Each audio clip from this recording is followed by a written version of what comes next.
김혜수와 유아인 주연의 영화 국가부도의 날, 그리고 브래드 피트와 라이언 고슬링이 출연한 영화 빅쇼트. 국적이 서로 다른 이 두 영화의 공통점을 아시나요?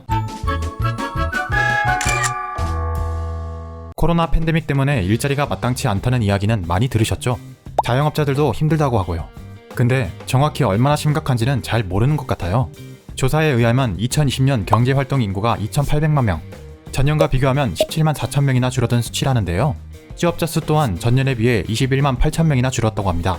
그래도 얼마나 심각한 건지 감이 안 온다고요? 지금 이 수치 무려 역대 2위입니다. 역대 2위. 그럼 1위는 언제였을까요? 바로 1998년 IMF 외환위기 때예요. 맞습니다. 2020년의 실업률은 무려 4%. 전년과 비교하면 0.2%포인트가 올랐고 역사적으로 보자면 19년 만에 최고를 기록했습니다. 고용시장은 생각보다도 심각한 상태예요.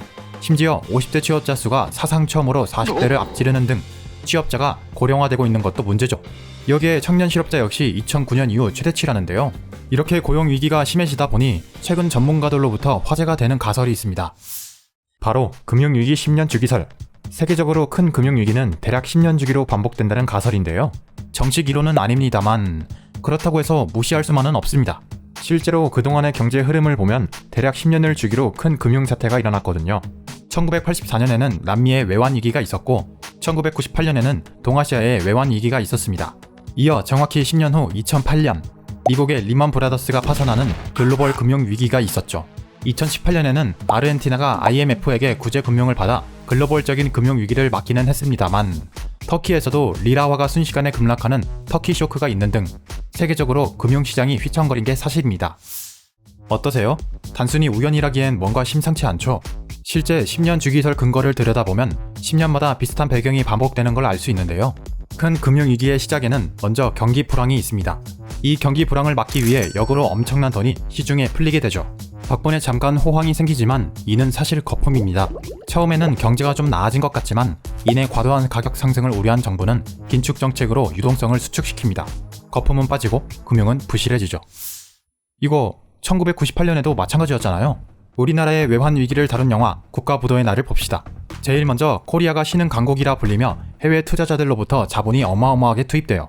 통화 가치가 올라가는 듯 하더니 이내 곧 수출이 둔화되었죠.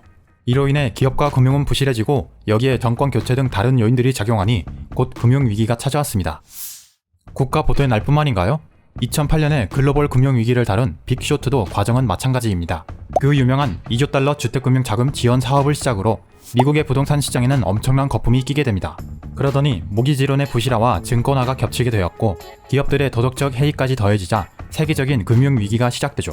국가부도의 날과 빅쇼트. 영화 속 배경은 10년이 지났지만 그 과정은 전혀 바뀐 것이 없습니다.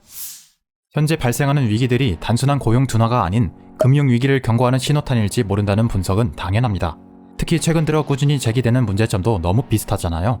최저임금의 상승, 제조업의 위기, 저출산의 장기화. 여기에 실제로 미국을 비롯한 일부 선진국을 제외하고는 많은 나라들이 성장률 둔화와 고용 악화라는 상황을 면치 못하고 있거든요. 우리나라에서도 많은 경제 전문가들이 당장 지금이 아닌 10년 뒤가 더 걱정이라는 이야기를 많이 합니다. 글로벌 금융위기 10년 주기설. 말씀드린 대로 정식으로 채택된 이론도 아니고 어쩌면 지금 전문가들의 걱정도 기우일지 모릅니다. 하지만 금융위기 10년 주기설이 사실이 아닐지라도 대비해서 나쁠 것은 없지 않을까요? 말씀드린 두 영화 모두 주인공들은 초반에 설마 망하겠어?